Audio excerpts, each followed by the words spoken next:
certainly the first time I ever met God in the form of an infinite, all-pervasive presence of love, perfection, and just, a plane of universal knowledge and existence was certainly through my teenage LSD use. And, the setup for that, I think, is also really important to discuss, because back in those days, we weren't talking about psychedelics and mental health at all. Like, that really was, of course, there were some, pretty landmark studies on the use of LSD in psychotherapy and things like that. But for the most part, that wasn't even on the horizon at all. That wasn't even on the chessboard. We were taking psychedelics to find God, to find a universal connection to something greater than ourselves. Welcome to Modern Enlightenment, a sanctuary for your soul, where we'll go on a path of personal and spiritual development. I'm Austin Mao. And I'm Chuchu Wang. We are your companions on this journey of self-discovery and spiritual connection. Join us as we delve into the fusion of modern psychotherapy, neuroscience, psychospirituality, and shamanic plant sacrament ceremonies, exploring the transformative potential of psychedelics for the mind, body, and spirit. Our mission is to guide you to a place of profound awareness where emotions can be felt. Together, let's illuminate the way to a brighter, more enlightened existence. Modern Enlightenment, where your journey to inner peace begins.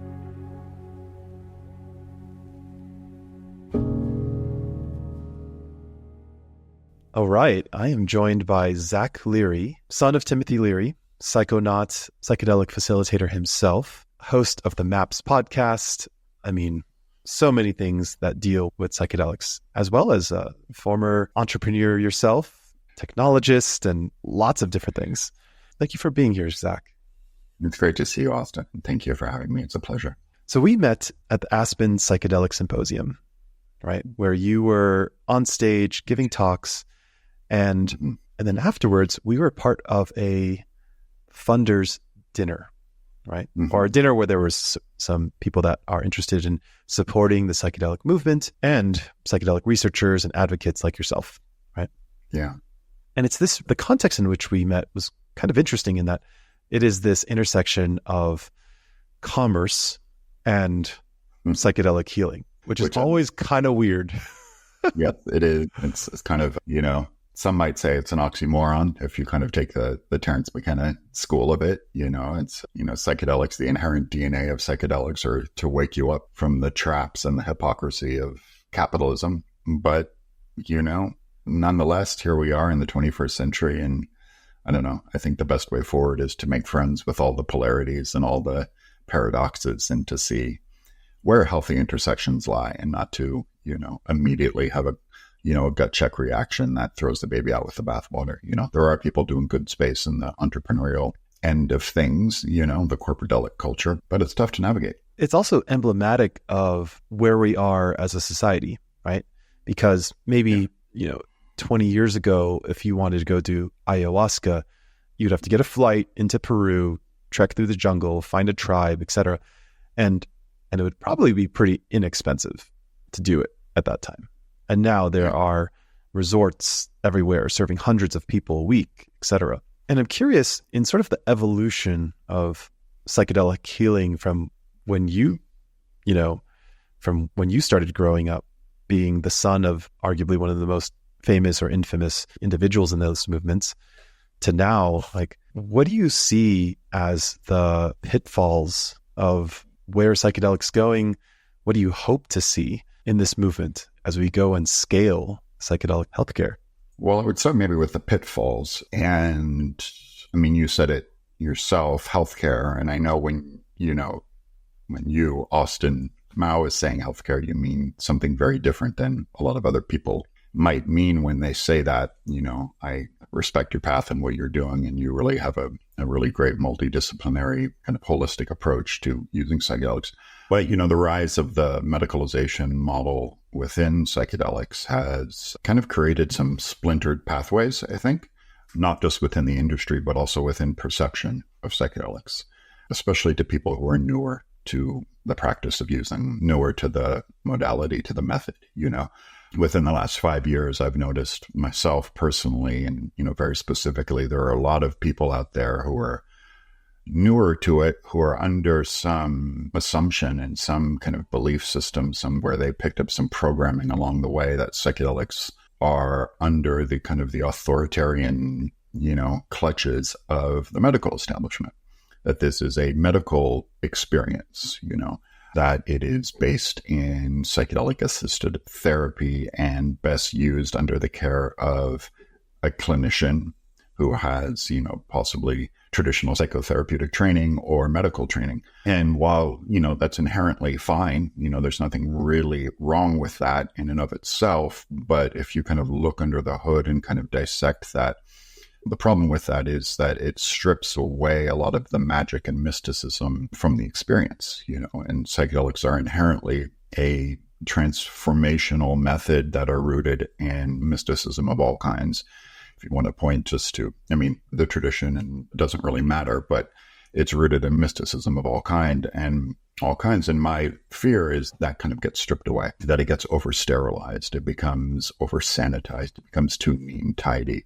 And it also becomes very standardized as well. Without naming names, there are a lot of corporadelic players out there who are looking to patent certain molecules and kind of create templates for the process that they want to be, the one-stop shop for that kind of experience, for the psychedelic experience. And I think that's dangerous. But it's also so emblematic of the West, How do we take something amazing and turn it into, a model that also has an economy that fuels it? Is inherently a very Western, a very American thing to do. So yeah, as we gain sort of mainstream acceptance and kind of a mainstream rollout of psychedelics, I think just all of us within the community should be very careful of those symptoms and create space for everyone to have a seat on the table. I think shamans and curanderos can learn from therapists and psychiatrists, and psychiatrists can certainly learn from shamans and curanderos, and vice versa. So that's where I'd start with the pitfalls. That's kind of the passion that I try to fight for the most. I'm really enjoying this viewpoint that you have. And I imagine that it comes from your own personal experience, having sat with some indigenous processes. You named shamans and curanderos, and also at the therapeutic level too. In fact, you have a course that's coming out soon where you're teaching people how to support in psychedelic spaces. Something that I've had to wrestle with as a facilitator and also training other facilitators is my own kind of like hypervigilant parts about what facilitation should, quote unquote, should look like, right? Yeah. At the maximum, it's like do no harm, right? At the minimum, it's like, how can I create the most effective process for people to feel themselves, to accept themselves, to love themselves, right? And then there's the other part of me that's like, I just get to trust the process. That one of my teachers, who has been a shaman for many years in ayahuasca tradition, he said, everything's perfect, right? You have a bad trip, that's also perfect, right? And I see that kind of playing out in the overarching schema of where the psychedelic field is going, in a sense. It's like have you ever read LSD and the Mind of the Universe by Chris Bach? I haven't read that one, no. I know of it, but I haven't read it, no. Highly recommend it. And part of what I took from that book was, if you zoom out enough, then the ripples in what one expects and what one desires versus what actually happens starts to diminish, right? When we zoom out in our perspective. I'm curious what your take is on, as you've been part of this movement for decades, like as you see it developing the way that it's developing, including the medicalization, with Compass and companies like that coming out. I know you don't want to name names, but I'm naming names. And like, what is okay, like in exchange for sort of maximization of accessibility? What is like a definite no? It's a good question, Austin. It's a really good question, and the more time I spend in the movement too, I also find myself contradicting myself often, because I like to stay open to new ideas. I like to be proven wrong. I like to see sort of idioms that I've previously, been fighting against, kind of see my mind changed a little bit, but I think the underlying current that with what you're saying, which is kind of what I would bring into this, is that, and kind of what I teach in my course as well is, the medicines are inherently wise, like your shaman mentor says, everything is perfect, including if you have a bad trip, that's perfect too. That's the lesson, right? And I think that these medicines are inherently wise, and they're inherently full of wisdom, knowledge, and bliss, and terror, and growth, and harmony. And, it's like Stan Grof said, they're non-specific amplifiers sometimes. They can highlight all parts of our mind, body, soul, and psyches to kind of create a fantastical lens of observation and transformation. And so even with the things that I think are sort of like hard no's, which are like, creating psilocybin centers that are in void, white, sterile rooms that have no ceremonial aspect to them at all, I do think that the medicine can sometimes peek through and still kind of bring people closer to God, in spite of the apparatus that is kind of surrounding them, And I do think people, and I've noticed a lot, for instance, a good example is people who have gone to ketamine-assisted therapy in very clinical, sterile settings, have come through their set of infusions and say, wow, well, that was highly medicalized and sterile and felt very cold, but something in my heart did wake up. And that encouraged them, that inspired them to kind of seek more out, to do some reading, to do some research. And then they go off, they maybe go to the jungle and find a shaman in Peru, or they find entheogenic churches like that you have in Colorado, or they find facilitators like myself who kind of have both feet in the mystical paradigm and want to explore that, So I do, in the end, I sort of trust the medicine inherently, that the medicine will deliver people to their ultimate realities. So that kind of makes me a little bit less concerned about, the ecosystems and apparatus that are kind of being the systemic kind of cultures that are being set up around the use of these medicines. Yeah, that's kind of how I would answer that question. There's a long list of things that I think are kind of hard no's and feel to me like they are completely, counterintelligent to the human history of these medicines, for sure. But I think it all sorts itself out in the end. I noticed myself as I was hearing you take a deep breath and felt more relaxed in my body.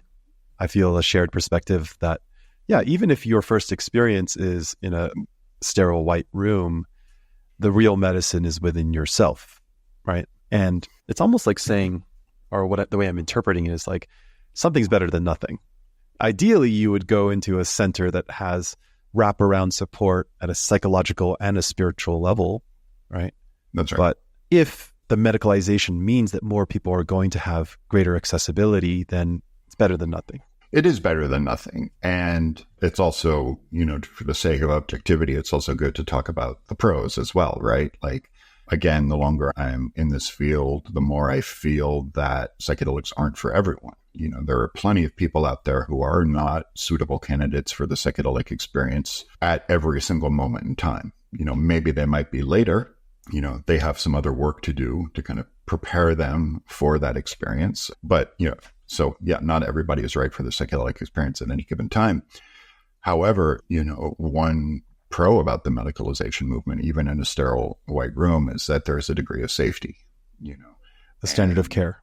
The standard of care that I do feel that, a lot of people truly do care about and take very seriously, and aren't, don't treat it with sort of a flippant attitude. Like there are many entheogenic churches out there, for instance, who, basically use the church model as a loophole, as a legal loophole. And they don't take ceremony, and they don't take screening. They don't take, people's previous medical conditions. They don't take their current contraindicator conditions seriously. And they just kind of throw them into the wolves, and they come out even further destabilized, so it's on both sides. So I do think standard of care is a really important part of the medicalization movement that has disseminated into the wider culture. I see a lot more people who are newer to psychedelics who come in with already a basic understanding of screening, of preparation, of the journey itself, and of integration. They're kind of already aware of the entire process of going through, these ceremonies. and are asking a lot of the right questions and are taking, intention setting and goal setting and, are very vulnerable about perhaps their limitations. And I think that's great. There is so much good information out there now that really hasn't existed before. And, I say this often, but if you go back and you look at the counterculture application of psychedelics in the 60s, there were really only 2 or 3 books about psychedelics, People were kind of shooting in the dark. There was the Psychedelic Experience, The Doors of Perception. Stan Gross work came a little bit later in the 60s, but there really wasn't much to go by, And I think because of that, I think the great promise of the psychedelic movement did kind of fizzle a little bit. It certainly transformed our culture, especially in music and the arts and religion and sexuality and women's rights and civil rights and ecological awareness and things like that. But the actual psychedelic experience, I think, did kind of fizzle because I don't think people were given enough of a guidebook. And the opposite is true today. And that makes me incredibly hopeful. There's so many touch points that I just resonated with. And there are 2 words that really stood out to me in the last maybe 10 minutes that we've been sharing. The first was that you were naming the white sterile room, right? And I remember hearing you say something to the effect of like, not the most ideal place to meet God, right? Yeah. and my interpretation of that was that meeting God is maybe one of the primary sort of benefits or goals or maybe orientations of a psychedelic experience, right? So that's data point number 1. And number 2 is this word guidebook. It's like in the past, we didn't have good information. And even the information that was out there, such as, let's say from psychonauts like your father, couldn't be disseminated well. We didn't have the internet, right? Yeah. And now we have so many tools. In fact, in Ceremonia, we include AI-assisted coaching as part of our tool set. And that's super new, right? And uncontroversial. Yeah. So I'm curious, like in these 2 words, a guidebook to meet God. I'm kind of putting these 2 ideas together. Like, when was the first time you met God? And then how has your guidebook developed over time? Yeah, wow. Certainly the first time I ever met God in the form of an infinite, all-pervasive presence of love, perfection, and just, a plane of universal knowledge and existence was certainly through my teenage LSD use. And, the setup for that, I think, is also really important to discuss because back in those days, we weren't talking about psychedelics and mental health at all. Like that really was, of course, there were some, even in the 50s, there were some, pretty landmark studies on the use of LSD and psychotherapy and things like that. But for the most part, that wasn't even on the horizon at all. That wasn't even on the chessboard. We were taking psychedelics to find God, to find a universal connection to something greater than ourselves. And I was ushered in through the use of that method through the Grateful Dead culture and following the Grateful Dead around the country and certainly their music, but, psychedelics sort of being kind of the interwoven web that kind of connected the experience into something transformational. And, and I remember I don't remember any specific one journey that I can just saying that was the journey, but I remember a whole kind of collection of journeys around in my teenage years that were just so extraordinary. They really just opened me up to the paradigm that, the reality that we are being fed in the West, this very narrow, conventional and conformist message of how to live our lives into kind of K through 12, college, 9 to 5, very robotic, linear ways of life just were blown out of the water, And I saw a fabric, that was just so rich and big. And that led me into Eastern mysticism. The connection from that into Eastern mysticism just felt so natural and graceful and simple and beautiful, And that was really my first guidebook were the Eastern traditions. When I was a teenager and in my early 20s, I dabbled extensively, but I didn't really have the discipline to really grab onto a practice. So I kind of had all of this knowledge, but no real practice. And it wasn't until a little bit later did I really develop the practice, which became my primary guidebook. And that comes in the form of bhakti yoga, which is just the method that works for me, through the Neem Karoli Baba, Ram Dass lineage, and as well as many other teachers in northern India and my time spent there.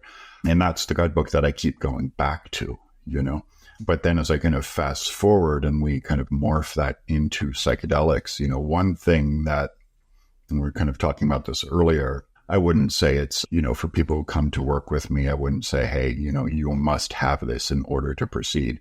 But it's highly recommended that you have some form of a spiritual practice. What it is, it doesn't really matter. I've worked with members of the LDS Church to Orthodox Jews to Hindus to members of Islam and everyone in between, and having some form of spiritual practice really, to me, is the core ingredient that can take your psychedelic experience and make it sustainable and make it pragmatic and make it useful for your ongoing life, and if you don't have that, I'm not saying it's a deal breaker or anything like that, but because like I said, psychedelics can certainly lead you to a spiritual practice, but I think having one going into the psychedelic experience is just so helpful and is really the best guidebook that you could possibly have. I love this. It kind of reminds me of what Ram Dass shares, right? He was seeking a way to stay high. And then that's why he went to India and found Maharaji and, the rest is history. And I also think about a participant we had in one of our journeys who is a founder of a tech company, a tech startup, CTO, software engineer, very high level.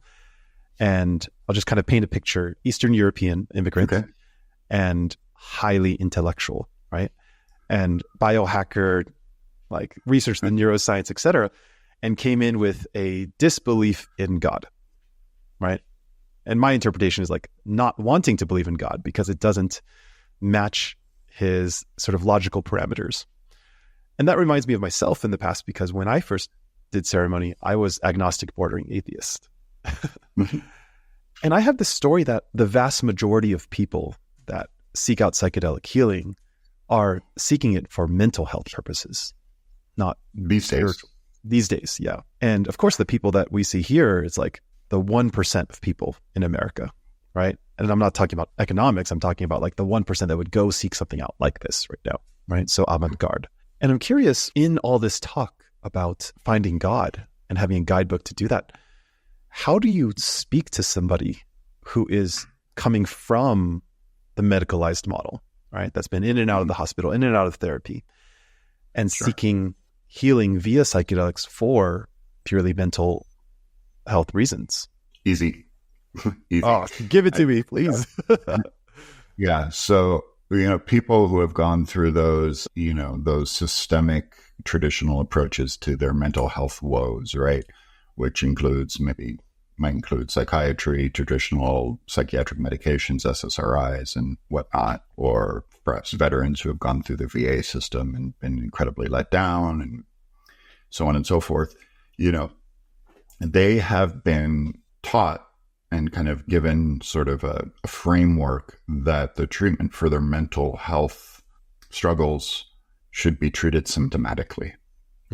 The medications treat a symptom through a chemical alteration in your brain through, serotonin regulation, or depending what medication, of course, but, broadly speaking, and that's been kind of the primary approach for treating, treatment-resistant depression, PTSD, is we treat the symptoms, right?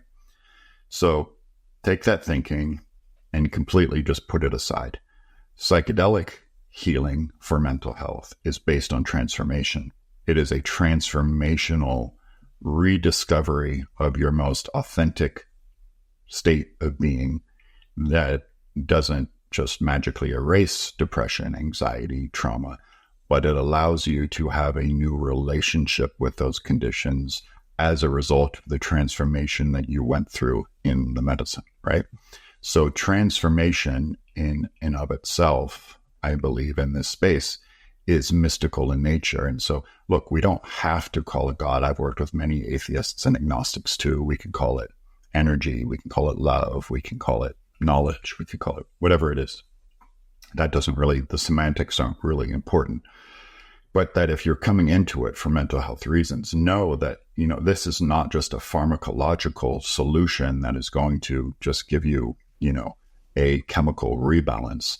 This is going to transform your mind, body, soul, relationship to yourself and to the universe and to the people around you in a way that is the complete opposite of what you've done before. And that in and of itself, to me, that is a path to God, that is a path to the one, that is a path to knowing, that is a path to equanimity, to balance, and so on and so forth. So I think that setup for me is kind of an easy explanation for people coming into it. Some of them, I think, really welcome that and I find that to be a relief. Others struggle with it because they do. Again, there is some narrative out there that psychedelics are a magic pill that are just going to magically fix them all of a sudden. And then they kind of maybe get a little intimidated that there's quite a bit of work to do afterwards. But nonetheless, I think that's the setup. And that's why that's the difference. And it's so counter to what we see in traditional psychiatric circles. I think about what the Buddhist teacher Sinzin Yong shares, that the psychotherapeutic model is a dredge up model. We're digging out the symptoms as you share, and then kind of analyzing where those come from. Whereas the meditative model or the mindfulness model is the top-down approach, right?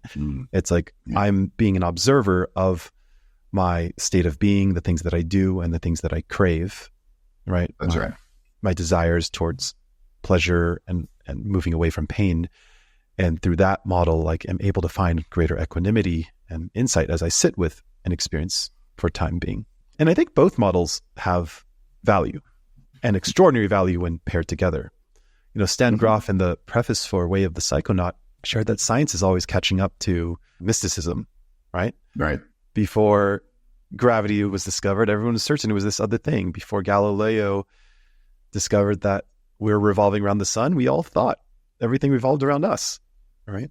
That's right. Yeah. And what I find fascinating about what's happening now, and kind of the reason why this podcast is called Modern Enlightenment, is because I feel like we're living in a really exciting time, super exciting time, where there is this confluence of traditions that are, ayahuasca coming primarily from the indigenous Amazonian rainforest meets Taoism and Buddhist psychology meets Western psychotherapy and Jungian and IFS. And it's this melting pot of consciousness that's happening right now.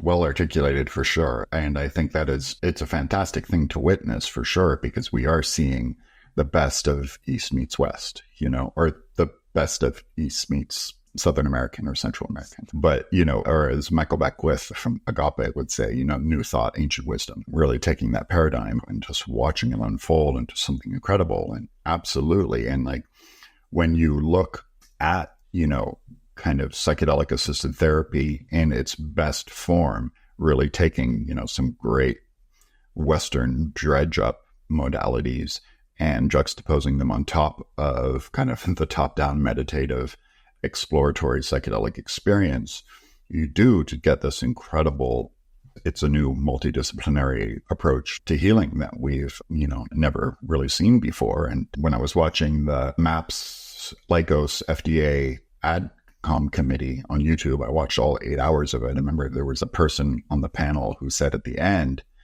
one of the things that's so difficult about this is that this is an entirely new medical model that the FDA has never approved before, the medicine with psychotherapy. There is no precedent for that.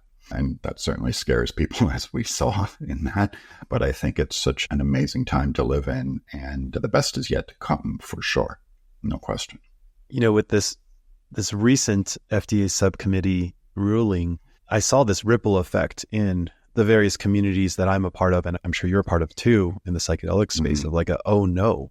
And what kind of happened for me was oh no, the 60s are going to repeat itself. It's been a really hard fought 38 years that MAPS has been around. And if there is an adverse ruling to all the work that they've been doing, I feel fear that it's going to have a backlash in the psychedelic movement again,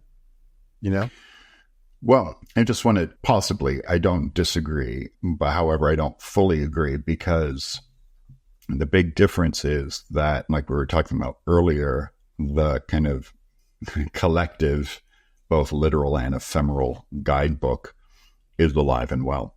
There are amazing people out there like you who are doing incredible work. I think I do good work too in this space. And I do think that an adverse ruling will just lead more people to people like us, And I mean, look, that's not necessarily the trajectory that, I'm not just like, fuck authoritarianism, screw the government. None of that matters anyway. I do think the work that MAPS has done over the last 30 plus years in this space and trying to legitimize the application of these medicines is super important, because it also helps to re-educate kind of mainstream psychiatry and also the mainstream public around the power of these medicines. So I do think there's a really important place for that. I'm not inherently an anarchist around it. But I do think that should it fail, and I certainly don't want it to, that the underlying work, kind of the trickle up work that MAPS has done and others have done, and disseminating all of this beautiful methodology and how to use these compounds safely and wisely and with intent is alive and well. So I'm not really too worried about what happens if there's a backlash, because I do think that the safety net is now so strong. That feels really good in my system to hear from an expert like yourself. And I imagine for our listeners, those that are in the psychedelic space, that can also feel quite reassuring. It's interesting because, we've been speaking to East meets West meets South, meeting God as one of the core benefits / maybe even objectives of psychedelic facilitation and all the various options out there, right? And I get this sense that, when you shared that Bhakti Yoga is your practice, and there's certainly many other practices that people can pick, do you think some practices are more valuable than others, both at the psychotherapeutic level and the spiritual level? And if so, what have you found creates the most optimal conditions for people not only to have a safe and efficacious psychedelic experience, but a integratable experience and process? You mean from both the psychological level and the spiritual level, from both paradigms? Yeah. So you've designed a course to teach people, and I don't know the contents of this course, right? And we're also designing a course, right? Yeah. And our course is based in IFS and Zen practices and in encircling, authentic relating practices, right? Yeah. To develop group connection. And those are kind of our three maybe pillars, I would say. That's what we found for us. And I'm curious for you, people look up to you. And I wonder for you, in all your experience, what's that pathway for you? Yeah, I certainly think, some form, and in my course, I don't when I refer to contemplative practices in the Eastern tradition, I share my experiences and my practices, but, I don't, anybody who takes my course, it's not a requirement that you develop a mindfulness or a bhakti yoga practice in that tradition, But I think, so I do keep it a little bit more kind of open-ended for you to sort of plug and play in a way that works for you. But I do think a contemplative practice of some kind is almost essential, without question, whether that is mindfulness and Buddhism, bhakti yoga, chanting mantra, whatever it is, some form of contemplative practice that activates your parasympathetic nervous system and allows you to drop into a form of a non-ordinary state of consciousness, because, putting what we've also learned about critical periods in the default mode network and just all those things within the scientific and neurobiological realms, contemplative practices really help you to tap into those states of being away from the psychedelic experience. So I would call that almost an essential requirement.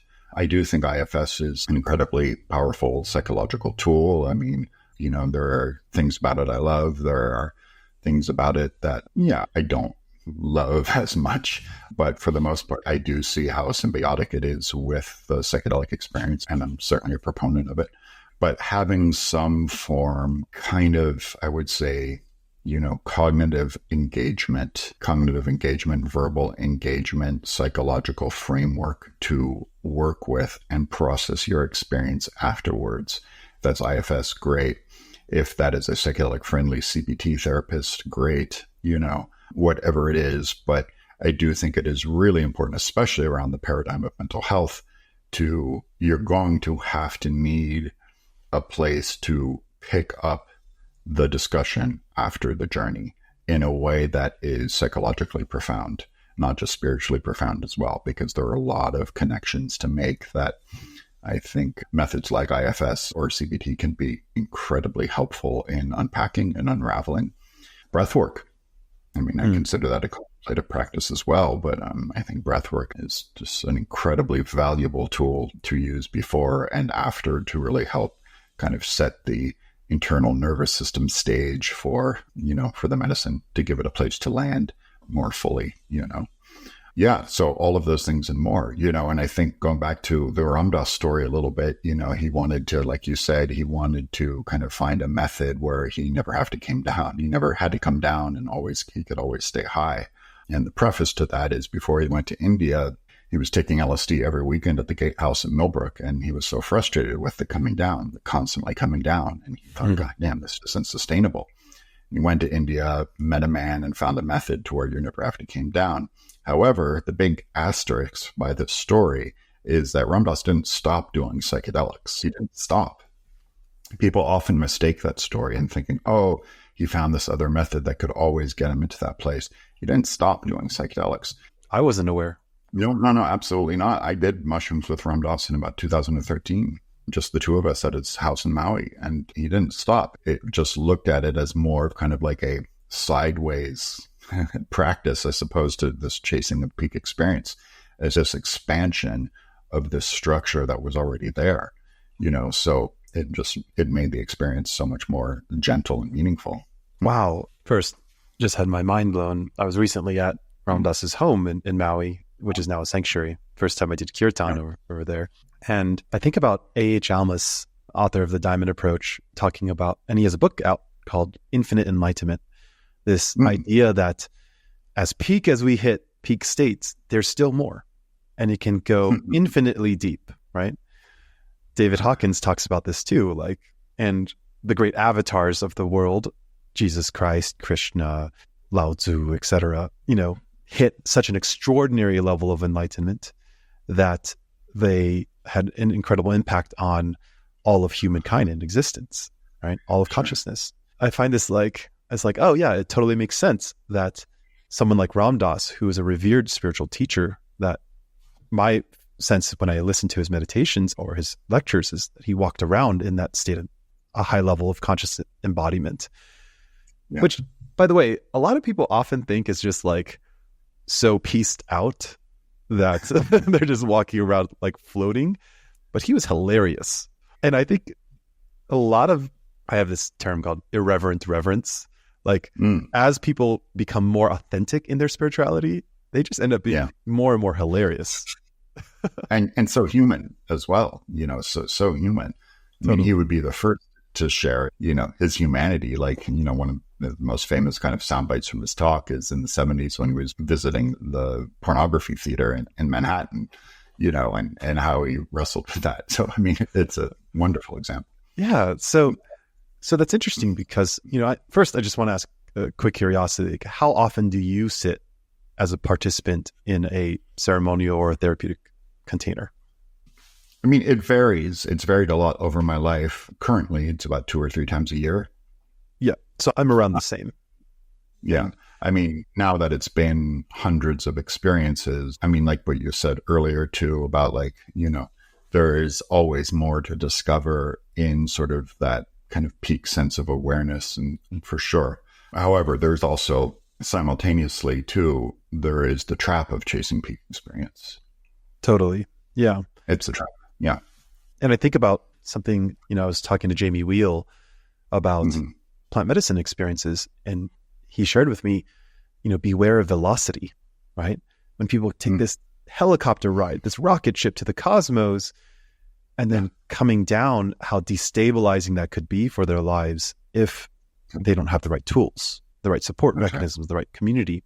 Earlier in this conversation, I was noting that you were sharing effectively that psychedelics isn't for everybody.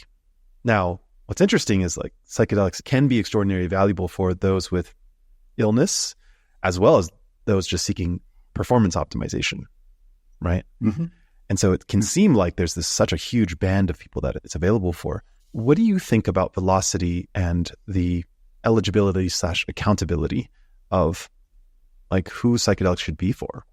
Well, and also remember what I said is they're not for everybody at any given moment in time, Right. So a candidate that like I personally, and just speaking for myself, might come across my door and it's not right for them today, but if a few different variables shift and morph over the course of the next 6 months to a year, let's revisit it, perhaps, So, yeah, there is kind of a little bit of a caveat to that. But yeah, I love the Jamie Wheel velocity metaphor. It's a great one. And I especially see that true with specific medicines like, say, 5-MeO-DMT, which is so destabilizing. It is so inherently destabilizing. That is how it's built. And there are a lot of too many people who keep going back to that quick roller coaster jolt because they come back down and they're kind of so destabilized and they can't make sense of it. And they don't have the tools to make sense of it and to integrate it. So perhaps they think the only answer is to go back in. Oh, I'm going to get it next time. I'm going to get it next time. And it just doesn't happen. And one, I think, great example, and you mentioned community, which is a really important topic to touch on. And I think the best way to sort of put that into perspective within this conversation is looking at indigenous use of psychedelics, right? Mm-hmm, mm-hmm. Whether that is, the Shipibo tribe in Peru or, Aboga tribes in Gabon or whatever it is, or, Native American church in peyote, it doesn't really matter. But what they have, which Westerners do not, is an already existing psychedelic friendly community, right? That is already part of the fabric of their way of life. It's already part of their storytelling tradition. It's already part of their healing tradition. It's already part of their artistic tradition. Mm-hmm. So when they go into these realms and they come back out, they have an entirely multi-generational support system who understands what it is that just happened to them and can support them and help weave it into, their tribal way of life. And that is just such a beautiful thing to witness. But it's also a really important cautionary tale for the Westerner in that most Westerners don't have that. Most Westerners are, huge entheogenic retreat, go back to their desk on Monday and go back to the 9 to 5 sort of thing. So unless you kind of know how to augment that and, fill up the gaps, fill the holes with something that can help support you, then I do think it can become a little shaky, And this is sort of the cautionary kind of card that I play around psychedelic tourism. I'm not anti-psychedelic tourism at all. I did facilitation work in Jamaica. It's fine. I get it. But really understanding that if you are kind of going into that space as kind of this, this escapist mentality to a way of life that is so different than your own, and you're not taking anything back with you to sustain your experience, then I think it sort of gets lost. Yeah. What's interesting is you're speaking to the value of integrating in a psychedelic friendly community. Earlier, we touched upon psychedelics promoting spiritual connection, and we really have those structures in the West. They're churches, right? Yeah. It's just that churches typically are not psychedelic friendly, quite the opposite. Churches are often associated with conservatism, which is often associated with anti-drugs, which is often associated with no to psychedelics, right? And it's partially what's interesting about entheogenic churches. We're an entheogenic church. And as you said, most of them are capitalizing on a loophole, legal loophole. Mm-hmm. But for the churches that are actually acting like a church, actually are churches, and I believe we certainly are one of those, like having that community it feels so symbiotic with the process. Absolutely. Right? Yeah, man. We made the decision early on that no matter if there's federal legalization of psilocybin and DMT and it's fully accepted, we will continue to be a church, because I think it's important to hold the the orientation and structure of spirituality and community, right? Spiritual community. And I also think that's something really, I almost defaulted to the word scary, but let's just say lacking in the medical model, the therapeutic model, right? One end of the spectrum, it's like come into this ketamine clinic run by a doctor with zero psychotherapeutic or spiritual practice, right? That has a purely biophysical, neurochemical viewpoint of mental health. Get an injection. An hour later, you're on an Uber out after having the extraordinary velocity, right? And it's like, okay, the only way I know how to feel that way is through ketamine now. And see this repetitive cycle of like going back to the clinic, which is no different than the pharmaceutical model, right? Right. It's the same thing. Yeah. Except you now have a new symptom, which is the come down. And this is why I am such a huge supporter of entheogenic churches like yours that does it right, that does it with integrity and with ceremony and with reverence and with community, because I think it does create, these loosely but very profoundly assembled kind of tribal get-togethers, that really help you to take the experience and turn it into something that can help change your life, on a long-term sustainable basis, and it's just so important. And I love what you said and how, even if the federal scheduling would change around these substances, you guys wouldn't stop being a church. And I love that. And just so impressed with that. That's fantastic. That's really, to me, the model that I see in America that I'm most fond of. But there's also pitfall churches too, because earlier, we used the term standard of care. That's one of the benefits of being in the medical model. And I'm familiar with several churches, and I imagine you are as well, that where I'm like, man, I would absolutely not go there because it's, 100%. A cult to me. I experience it as a cult, right? Or they're impressing beliefs on individuals. Or it's financially motivated. Yes. There's even, Dave Asprey was talking about, like, there's predatory facilitators now going after high net worth individuals and then, selling them on stuff when they're either on or shortly after a psychedelic experience. We started this whole conversation around pitfalls, and it's like, all of this is sprouting up. We've got the benefits, we've got the pitfalls, and it just feels like humanity. Just feels like humanity, It's no different than, one thing I always turn to is kind of watching the yoga explosion of the late 80s and 90s. And, I'm from Los Angeles, and I guess at one point they said Santa Monica and Venice was the asana capital of America. More people were practicing asana per capita than any other place in America. I don't know if that was true, but that's what was said. There are just huge, gigantic yoga studios on every corner, and watching that explosion. And, and at first it was so full of love and integrity and expansion and community. And then the humanity kicked in. and you had bad actors, and you had supplement warfare, and you had, crazy expensive monthly memberships for what, all the stuff, that doesn't matter. But and that is just human nature, but the antidote for that are conversations like this, or podcasts like this, or information portals like this to help make, the general audience and the general public aware of what it is they should be looking out for, what's attractive to you, what isn't attractive to you, and now, there are so many options out there that I think most people out there who are seeking the psychedelic experience can find formula that is ideal for them. You don't have to rush in or be forced into, the only available option just because you found it. There are so many wonderful options out there, and take your time, be patient, be prudent, Thank you. I think those are extraordinarily sage words. I'm noticing I'm getting like an emotional kick from this discussion. Just like, first there was this tint of like anger at all the people doing it, quote unquote, wrong or less than optimal. And then the laughter of like, yep, that's just human. We're just seeing that in action, right? It's just the Leela, man. It's just the Leela. It's the divine play, and it has, every facet of humanity out there on the cosmic stage of the cosmic dance, and that's never changed, and that'll always be that way. And this movement is no different. Totally. And so kind of concluding question, we've explored pitfalls, we've explored where the movement's going, we've explored the perfect imperfection of how it all plays out. And you just spoke of there being lots of options, right? Mm-hmm. You yourself spoke about lots of options in your own practice and your invitation to people to discover options, and even in the contemplative tradition, et cetera.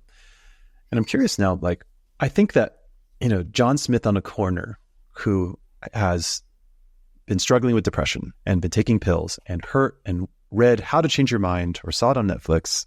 And he's like, okay, I want to look into this, and starts Googling. I heard you say that there are many options and find the one right for you. On the other hand, I think most people, and this is totally my projection, most people don't have a sense of what's right for them. Most people don't have an intuitive sense of spiritual connection, maybe, and like the different psychotherapeutic options that are available and their relative effectiveness for themselves, right? I shouldn't say what's right for them. Let me qualify it by saying maybe what right practice for them. We get a lot of people that are just like, I found this on Google and you guys, seem legit. You have a good looking website, right? But they don't really fully understand mindfulness or, authentic connection and things that we talk about that we do here. And so for the people, if you accept my premise, right? And for the people that don't have the depth of knowledge to be able to very finely tune and select, what feels right for them and works for them, both psychotherapeutically and spiritually, right? What would you say is the right process? Like, what would you recommend to John Smith on the corner? Yeah, it's a great question. Yeah, I would start by going back to what I said earlier and really kind of gauging your level of desperation, and people in the mental health space who are seeking psychedelics, there is a desperation quotient that is incredibly high because they have tried all the other things and they haven't worked for them, So they're kind of at the last house in the block, metaphorically speaking anyway. And to really, if anyone, John Smith on the corner, who I come into contact with, really encouraging them just to take a breath, to stop. I understand your pain. I feel it. I empathize with it deeply. I've been there. But let's just start at the beginning and be really patient and prudent and cautious about what steps we should take next, And really, if you come into contact with someone like that, really tapping into their situation and into their predicament and really understanding their suffering kind of at a core level and helping to make some suggestions that can help kind of create a foundation for them to get into the psychedelic experience in a more seamless, softer, more harmonious, transitional sort of way, make the transformation just a little bit more gentler rather than just like picking them up from the corner and throwing them into a 10-day ayahuasca retreat or something like that, So I know that's kind of a vague answer and the reason for that is everybody's so different, and there is no one size fits all model.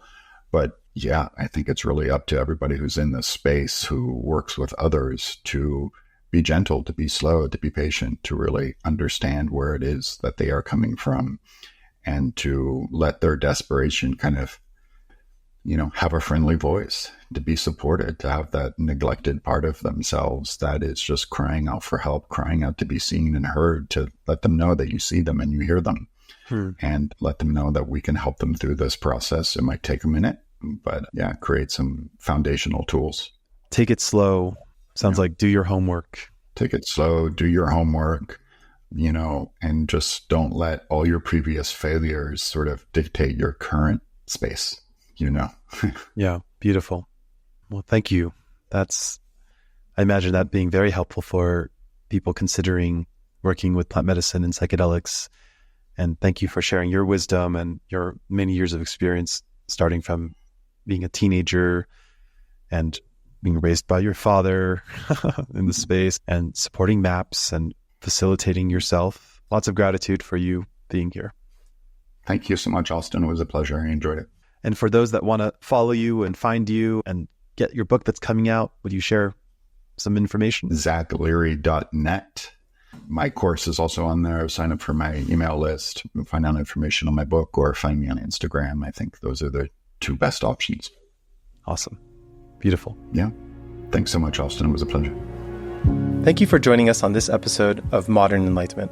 If you enjoyed today's conversation, be sure to check out our website, subscribe to our online community, and check out our social media links in the show notes for more resources and updates. And don't forget to subscribe to our podcast to stay connected with our upcoming episodes, where we continue to explore the intersection of modern science and spiritual wisdom. Until next time, stay curious, stay inspired, and keep shining your light.